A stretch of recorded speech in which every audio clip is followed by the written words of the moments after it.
The gap between staying broke forever and building real wealth is smaller than most people realize, and it comes down to about $20,000. That's the threshold almost nobody crosses, and their salary has nothing to do with it.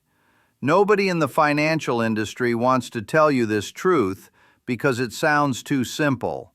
They need you to believe wealth is complicated, but it isn't. Wealth is arithmetic, and the arithmetic shows that everything starts working differently once you cross a certain threshold. What follows is exactly why this happens, what changes when you get there, and why most people sabotage themselves right before the breakthrough. If you're working a modest job, bringing home an ordinary paycheck, and wondering whether financial independence is even possible for someone like you, then sit down and pay attention. Difficult beginnings are something I understand. Starting with almost nothing is familiar territory for me. Earning a modest salary, watching every dollar, feeling like the mountain is too high to climb, going through a divorce that takes almost everything, burying a child and paying medical bills out of pocket because insurance doesn't exist in your world, walking the streets crying, then waking up the next morning to go back to work because no other option exists. The great philosophers of realism are also the great philosophers of what I call soldiering through. And if you soldier through, you can survive almost anything. Sympathy isn't why I'm telling you about hardship. I'm telling you because something critical needs to be understood before we go any further. If your situation feels too difficult, if your starting point seems too low, if you believe the deck is stacked against you in ways that make wealth impossible, then reconsider that belief. Whether building wealth from nothing is possible isn't the real question. The real question is whether you're willing to do what's required. Here's what most people get wrong about money. The early stages of wealth building are brutally and painfully slow. You save a few hundred and it just sits there. Then you add more and the pile grows at a pace that feels almost insulting. Other people are buying things, taking vacations, living what looks like a better life, and you start wondering if you're the fool. Most people quit right here, right at the moment when everything feels pointless. What escapes them is that they're standing at the base of an exponential curve. The early part of that curve appears nearly flat, like nothing is happening. But the curve isn't actually flat, it's waiting. And quitting now means never seeing what happens next.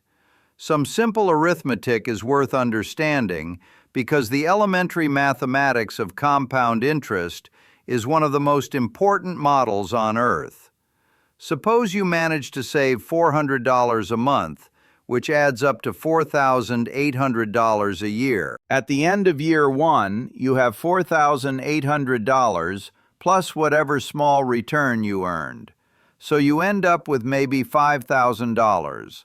You sacrifice for an entire year, brown-bagged your lunches, skipped vacations, drove the old car, and all you have to show for it is $5,000.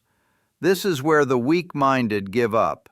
They look at that $5,000 and calculate how long it would take to become wealthy at this pace, doing the math wrong because they think linearly. If saving $5,000 takes a whole year, they tell themselves, then saving $100,000 will take 20 years, and by then they'll be old. So what's the point? The thinking is exactly backwards, and this error keeps more people poor than any economic system, any unfair boss, any rigged game you want to blame. The first $20,000 is where everything changes. Not because $20,000 is a magic number, but because of what happens psychologically and mathematically once you cross that threshold. Psychologically, you stop feeling like a person who can't save money. Your identity shifts, and you have proof that you can do this. A cushion exists that lets you sleep at night. Options you didn't have before suddenly appear, and you're no longer one car repair away from disaster. Mathematically, your money starts working in ways you can actually see. Even a modest return on $20,000 generates $1,000 to $2,000 a year without you lifting a finger. That's not life-changing yet, but it's visible and real, and it compounds. Here's the part people dramatically underestimate.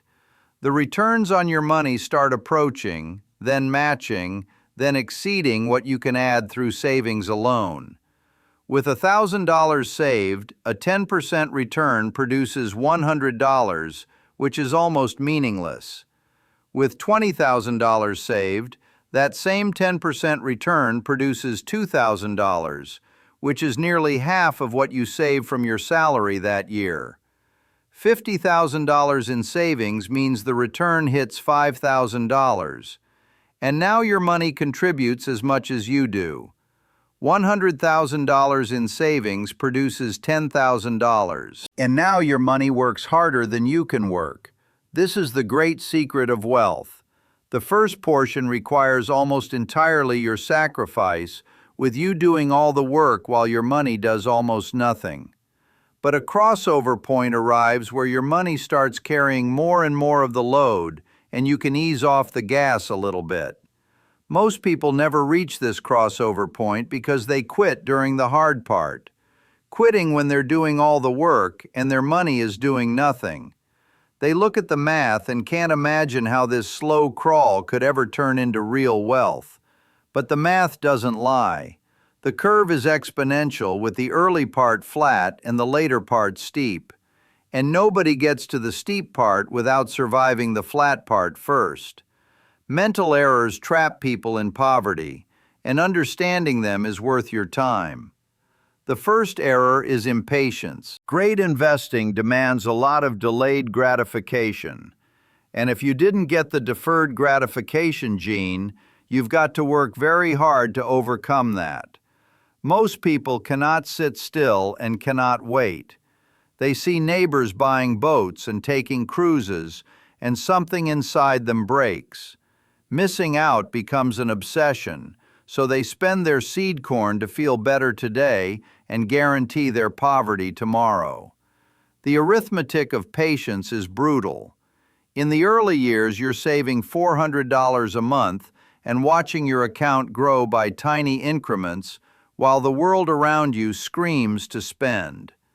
Advertisements hit you thousands of times a day. Your coworkers talk about their new cars. Social media shows you carefully curated images of people living lives you can't afford.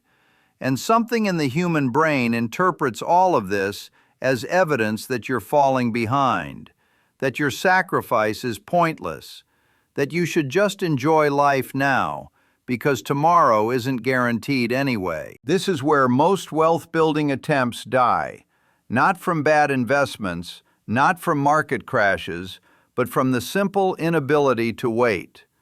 The person who could have been wealthy at 60 is broke at 60 because they couldn't tolerate being less flashy than their neighbors at 35. Mozart became the most famous composer in the world, creating music that will be played for centuries. And yet Mozart was utterly miserable most of his life for one simple reason. He always overspent his income, no matter how much he earned, and he died broke. Here was a man with gifts that appear once in a century, earning substantial sums for his era, and none of it mattered because the money left faster than it came in. If Mozart couldn't get away with this behavior, what makes you think you can? The uncomfortable truth is that your income level has almost nothing to do with whether you build wealth. High earners go broke all the time because they simply scale up their spending to match or exceed whatever they bring in. A person earning $50,000 who saves $5,000 a year will end up wealthier than a person earning $200,000 who saves nothing. The arithmetic doesn't care about your job title or your tax bracket. The second error is envy. The world isn't driven by greed, but by envy. And I've watched envy destroy more financial plans than any market crash. You have a good plan. You're saving money, you're making progress, and then you see someone else getting richer faster than you. Suddenly, your plan feels inadequate, so you start taking stupid risks to catch up, spending money to prove you're not falling behind, destroying yourself, trying to match people who might be destroying themselves too. What makes envy particularly dangerous is that it attacks people who are actually succeeding. You don't need envy to destroy someone with no plan and no discipline. Those people will fail anyway. Envy reserves its worst damage for the person who was doing everything right until they looked sideways and saw someone else pulling ahead. The neighbor with the new car might be financing it at 18% interest. The colleague who just bought the bigger house might be one layoff away from foreclosure. The friend who seems to be getting rich quick on speculative investments might be about to lose everything. You don't know their real situation. But envy doesn't care about reality.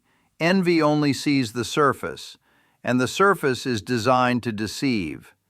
Someone will always be getting richer faster than you, and this is not a tragedy. The tragedy is letting that fact derail your own progress. Envy stands out as a really stupid sin because it's the only one where you could never possibly have any fun. With gluttony, at least you get to enjoy the meal. With lust, at least some pleasure is involved. But envy just leaves you sitting there feeling miserable about someone else's success, getting nothing out of it except misery, making it a complete waste of emotional energy. Think about what envy actually accomplishes. It makes you feel terrible. It pushes you toward bad decisions. It poisons your satisfaction with your own progress. And it gives you absolutely nothing in return. Every other vice at least offers some temporary pleasure, some momentary satisfaction. Envy offers only pain, and you inflict it entirely on yourself. Envy is something I conquered in my own life many years ago. Nobody gets my envy, and I don't give a damn what somebody else has. This mental shift alone is worth millions of dollars over a lifetime.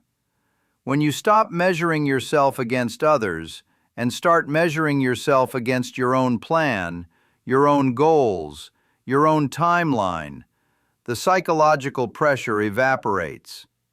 You can watch someone else get rich without feeling diminished. You can stick to your strategy without second-guessing every decision. You can enjoy your own progress without constantly comparing it to someone else's highlight reel. The third error is self-pity. Envy, resentment, revenge, and self-pity are disastrous modes of thought. And self-pity gets pretty close to paranoia, which is one of the very hardest things to reverse. Drifting into self-pity is something you do not want. Every time you find yourself drifting into self-pity, regardless of the cause, stop it immediately. Your child could be dying and self-pity still won't improve the situation. It will only paralyze you and make you weaker. And weakness is not what builds wealth. Inversion is one of the most powerful mental tools for getting rich, and almost nobody uses it. Most people think about success by asking what they need to do to get rich. But that's the wrong question. The right question is what would guarantee staying poor forever? And how can those things be avoided? An old saying captures this perfectly. All I want to know is where I'm going to die, so I'll never go there. What guarantees financial failure? The answers become obvious once you bother to list them. Spending more than you earn is guaranteed failure. Not saving anything is guaranteed failure. Taking on high-interest debt, especially credit card debt, is guaranteed failure. Because once you get into debt, getting out is hell. You can't get ahead.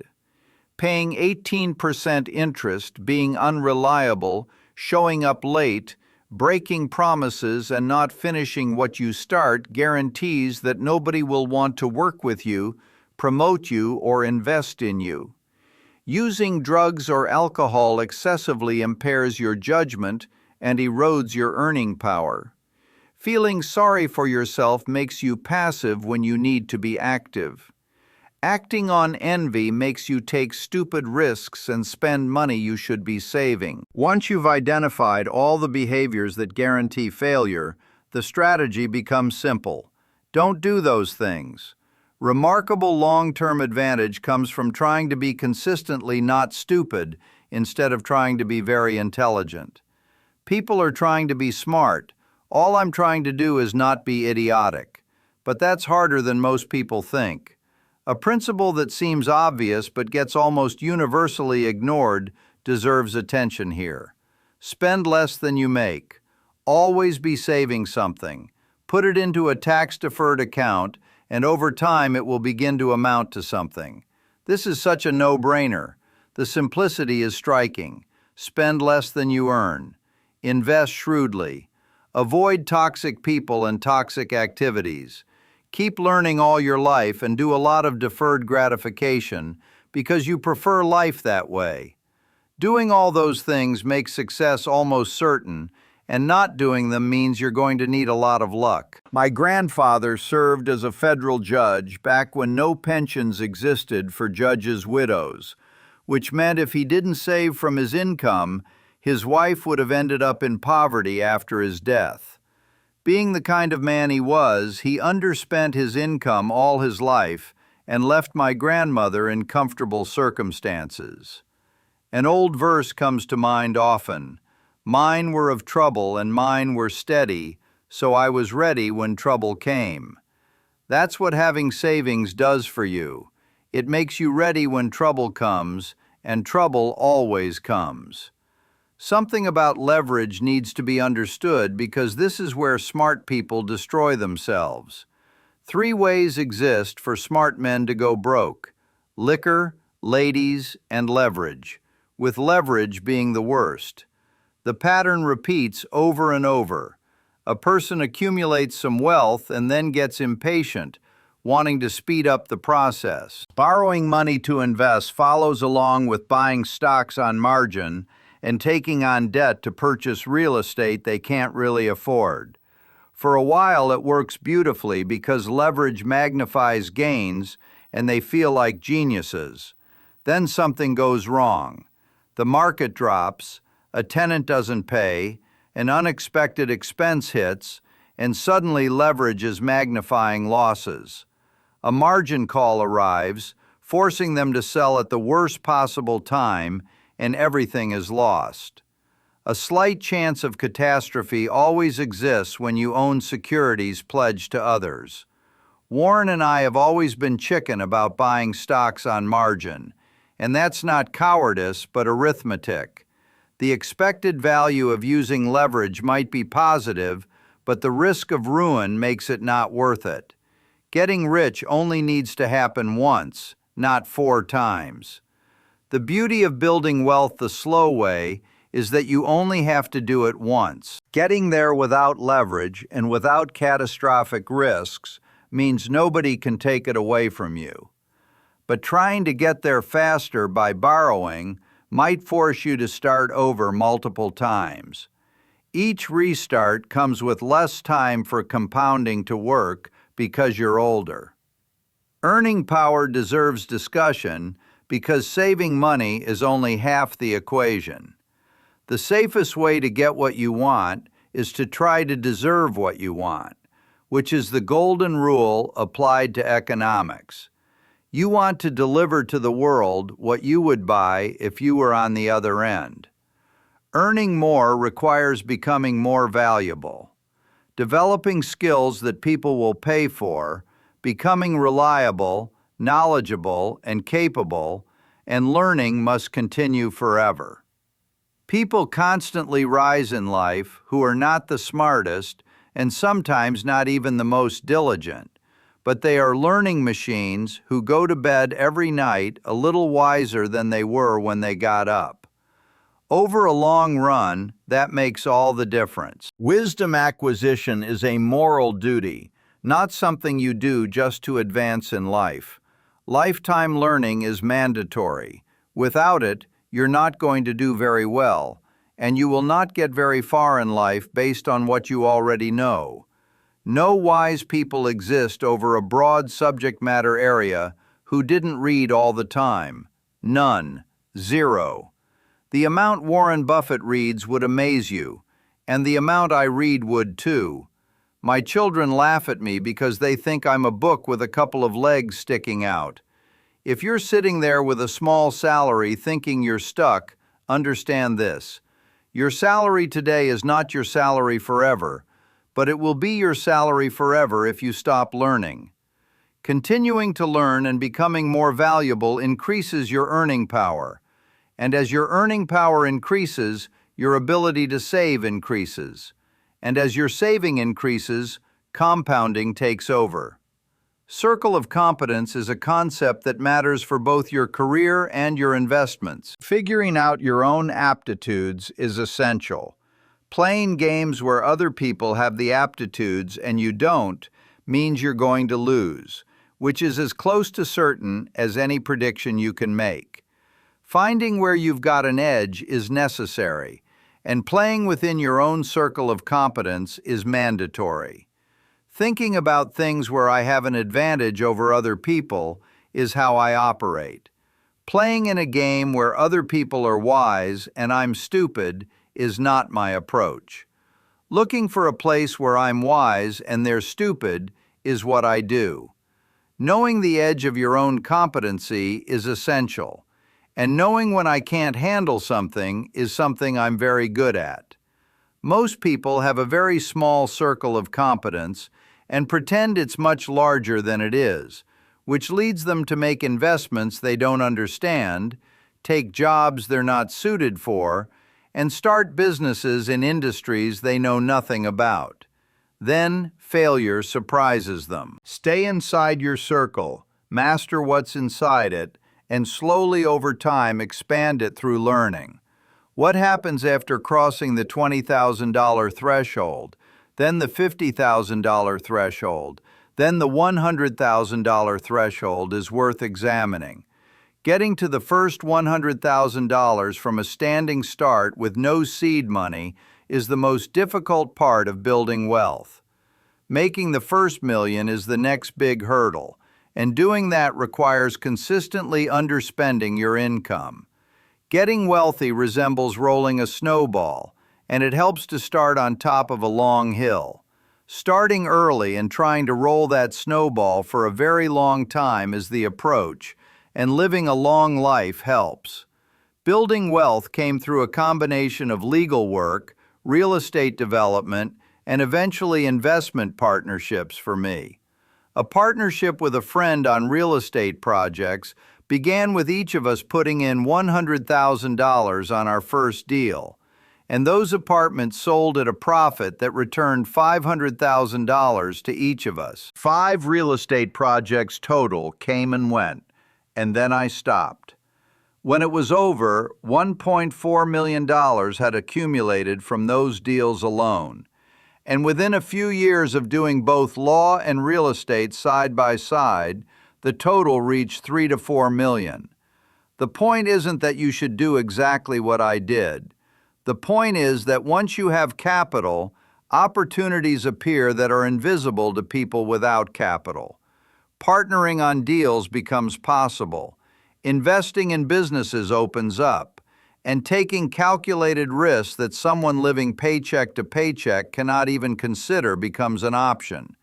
Capital attracts opportunity, and opportunity generates more capital. The rich get richer not because the system is unfair, but because having money allows you to make more money. Your job is to get enough capital to enter that virtuous cycle, and $20,000 is where that cycle begins to become visible. Patience is where most people fail even after they start building capital. The big money is not in the buying or the selling, but in the waiting. Most people cannot wait because they want to trade, want to feel active, want to believe they're doing something. Buying and selling constantly follows along with paying fees and commissions, paying taxes on short-term gains, and interrupting the compounding process that would have made them wealthy if they had just sat still. Sitting on your ass means paying less to brokers, listening to less nonsense. And if it works, the tax system gives you an extra 1, 2, or 3 percentage points per own. That extra few percentage points from doing nothing might not sound like much, but over decades it's the difference between comfortable wealth and life-changing wealth. The first rule of compounding is never interrupt it unnecessarily. Every time you sell an investment that's working, you pay taxes. Every time you pay taxes, you have less capital compounding. Every time you have less capital compounding, you end up with less money at the end. Simple arithmetic governs all of this, but people keep getting it wrong because they can't sit still. Something might be going through your head right now, and it needs to be addressed. You might be thinking that this all sounds reasonable, but the world has changed and it's harder now than it used to be. You're right, it is harder now. More competition exists, and the opportunities from decades ago don't exist in the same form today. Getting rich will be harder for the present generation because there's more competition and you have to get better and better or you will lose. But harder is not impossible. Harder just means trying harder and working harder. The fundamental arithmetic of wealth hasn't changed, and compounding still works the same way. The psychology of success hasn't changed either, and patience, discipline, and continuous learning still work. The people who will build wealth in this generation will be the ones who accept that it's harder and do the work anyway. They won't sit around complaining that previous generations had it easier, but will focus on what they can control and execute. The relationship between Warren Buffett and me illustrates something important about success. Figuring out early in my career which people I admired was the first step. Maneuvering cleverly without criticizing anybody so that I was working entirely under people I admired followed. Your outcome in life will be way more satisfactory and way better if you work under people you really admire.